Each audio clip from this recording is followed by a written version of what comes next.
¿Qué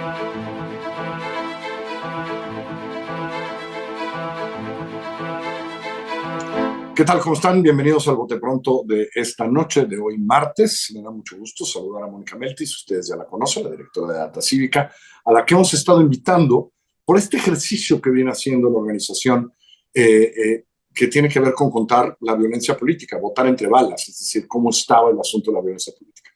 Pero para este mes no solo nos dieron el reporte que nos dan cada mes, sino que decidieron hacer un análisis de lo que vienen viendo hace varios años, de dónde, cómo, etcétera. Es un reporte que pueden conseguir en las páginas que vamos a poner aquí en la televisión.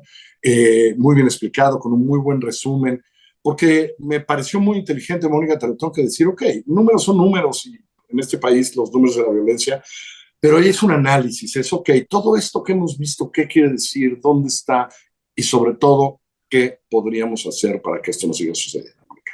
¿Cómo estás? Muy Primero. bien, muchas gracias por la invitación, como siempre, muchas gracias. A ver, empecemos.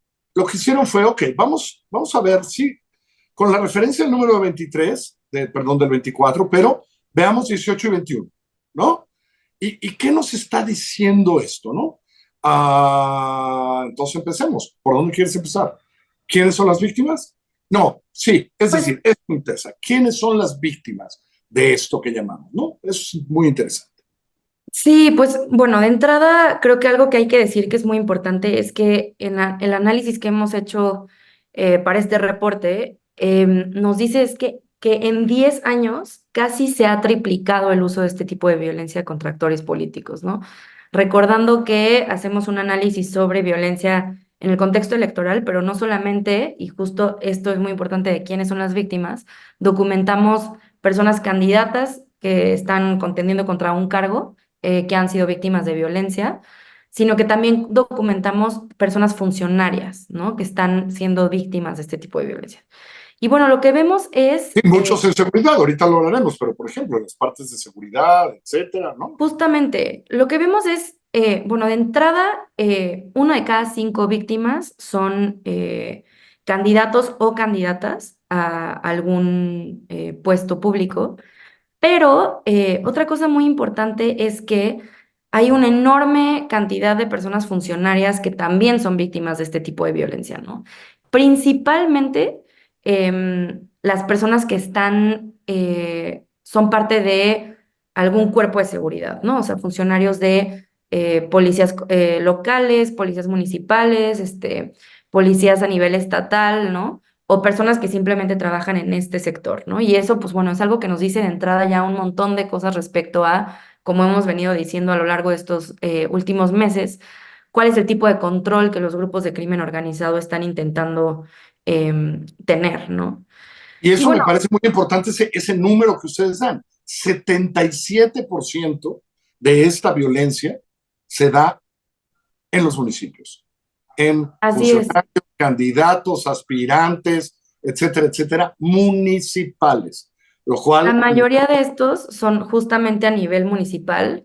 Tenemos una enorme incidencia de este tipo de violencia en personas, el 81% de las y los candidatos que son atacados son a nivel municipal, el 61% de las personas que son atacadas de partidos políticos son a nivel municipal y en total es una cifra de 71% que son de los incidentes, es decir, 7 de cada 10 de los incidentes que documentamos en Votar entre Balas son dirigidos hacia personas a nivel municipal, ¿no? Y esto, pues bueno, y también eso nos... nos indica, pues eso, ¿no? La toma de decisiones en territorios, Así ¿no? es. Para lo que sea, ¿no? Para el transporte, para las carreteras que pasan por el municipio, para, ahora sí que hasta cómo se venden ciertos productos, etcétera, porque esas son cosas que están en lo local, ¿no? Justamente, sí.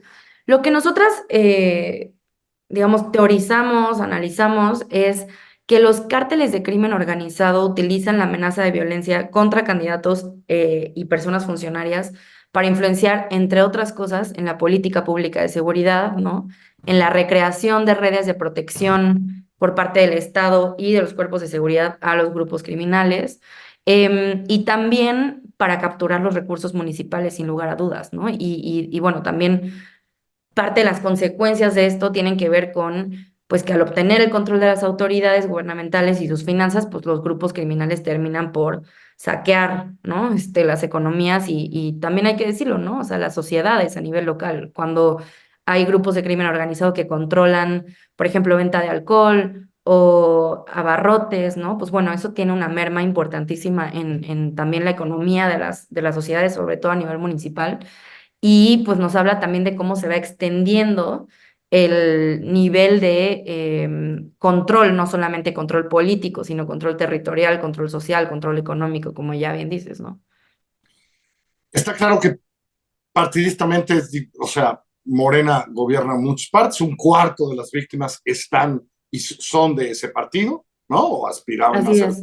o están relacionadas con ese partido. Y claro, si juntamos PAN, PRI y PRD, está el 40, pero en muchas de esas elecciones también han ido separados y tal y cual, y juntan como el 40, ¿no? Sí, justamente, pues la mayoría de los casos se concentran en, digamos, todos los partidos políticos han sido víctimas de este tipo de violencia, ¿no? Efectivamente, el 40% es de PAN, PRI, PRD, ¿no? Y el resto, pues bueno, también son parte de Morena, que tiene una lógica, digamos, en el sentido en el que gobiernan la mayoría del país, ¿no? Y pues bueno, al ser funcionarios de Morena o o candidatos de Morena, pues bueno, también tienen este tipo de violencias, ¿no? Pero lo que nos parece muy importante decir es que esto, desde nuestra perspectiva, es un tema más que partidista, institucional, ¿no? O sea, hay Bueno, cierta, lo que los digamos, números en este análisis que hacen recogen y dicen, no, olvídense, no, este no es un asunto partido, este es un asunto que tiene más que ver con las instituciones, con lo geográfico, de qué se puede, qué no se puede, etcétera, ¿no?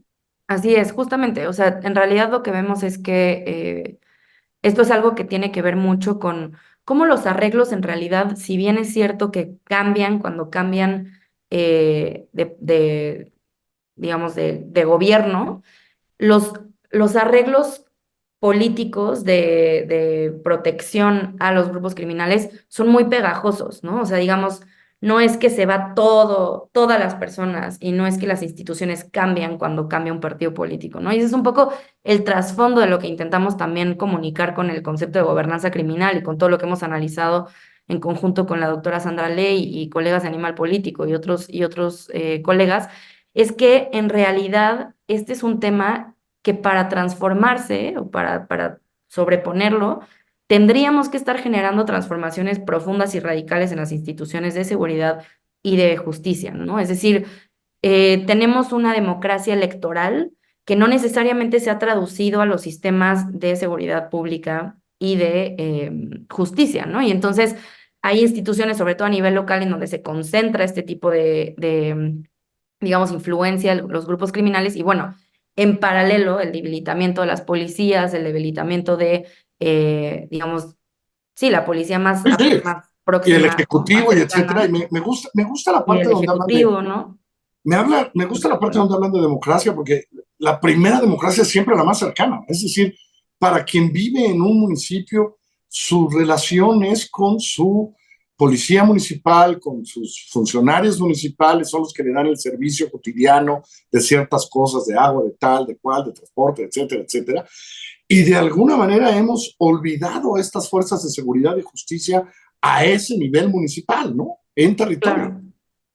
Sí, totalmente. Y creo que ahí ya hay una primera pista de qué hacer, ¿no? Que también lo mencionamos en el reporte. O sea, Sí, sí. sí hay, sin lugar a duda, mucho trabajo que hacer a nivel, digamos, municipal, de cómo fortalecemos no solamente las fuerzas de seguridad, ¿no? O sea, cómo fortalecemos a los municipios en la toma de decisiones y cómo fortalecemos a las sociedades a nivel municipal y a nivel local incluso, ¿no? Y eso, pues bueno, requiere un trabajo mucho más cercano con las policías, con las instituciones a nivel local, bueno, se tendrá que hacer y que no va a suceder en este momento electoral, ¿no? O sea, va a suceder a lo largo de muchas discusiones y muchas reformas y mucho trabajo de transformación y de fortalecimiento pues a mediano y largo plazo, ¿no? Creo que Y el también tema llama la que hemos, atención, y eso me gusta, a ver, sí, las autoridades judiciales, sin duda, dar puntual seguimiento, estar en eso, ¿no? Pedir refuerzo y tal para tal. Pero aguas con los partidos políticos también, ¿no? Hay un llamado, claro, a los partidos políticos que podrían hacer Sin duda. cosas diferentes, ¿no? Sin duda, o sea, creemos que una de las cosas también importantes que decir es que los partidos se tienen que responsabilizar de a quienes están lanzando a los procesos electorales, ¿no? O sea, en el mejor sentido, en términos de cuáles son sus perfiles, cómo se aprueban esos perfiles, ¿no? Cómo estos perfiles son cercanos a la gente y no a otros grupos necesariamente, ¿no? Y en ese sentido creo que pues también hay una importancia en cómo repensamos a los partidos políticos como entes que tienen que estar encargados de representar los intereses de la población, del pueblo, ¿no? Y en ese sentido, pues creo que sí hay un trabajo importante que hacer con los partidos Y políticos. luego, pues sí, la institución electoral, las instituciones, los que llamamos soples, el INE, etcétera, con algo, por ejemplo, me parece que son mapas de riesgo que no tenemos hoy desde la autoridad electoral que podría decir, aquí hay un foco amarillo, aquí hay un foco rojo, ¿no? Claro. Etcétera. Y sí hay, digamos, razones por las cuales estos mapas tendrían que trabajarse con cuidado, ¿no? O sea, en términos de, claro que queremos llamar al voto, ¿no?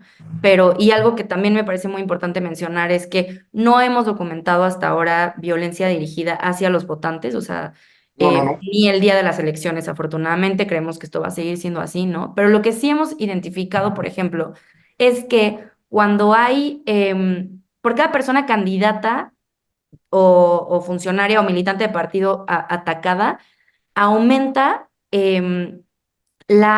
digamos, se reduce digamos, que la gente salga a votar, ¿no? Sí, la Entonces, participación la electoral, ¿no? participación ciudadana, ¿no? Entonces, pues sí tenemos también ya evidencia de que este tipo de violencia no solamente tiene un efecto en la influencia que puede ejercer en la toma de decisiones, pues, digamos, al no haber ciertas candidatas o candidatos, tienes que elegir de un grupo reducido o más reducido de opciones, pero también la participación baja, ¿no? Y esto es algo que justamente los grupos de las autoridades nacionales electorales y locales electorales tienen que ya estar empezando pues a pensar qué significa esto en términos pues de representatividad del voto, ¿no? Y de Y aquí, creo que eso es y algo de también aquí, importante. y de aquí al Exactamente. futuro.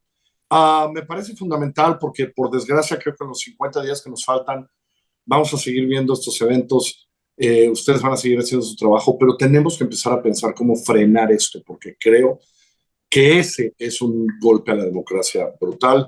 Hemos puesto la página, hemos puesto algunas de las gráficas del reporte a lo largo del programa de hoy. Mónica, gracias, como siempre, te mando un abrazo, muchas gracias y aquí nos seguimos viendo. Igualmente, muchísimas gracias. Gracias.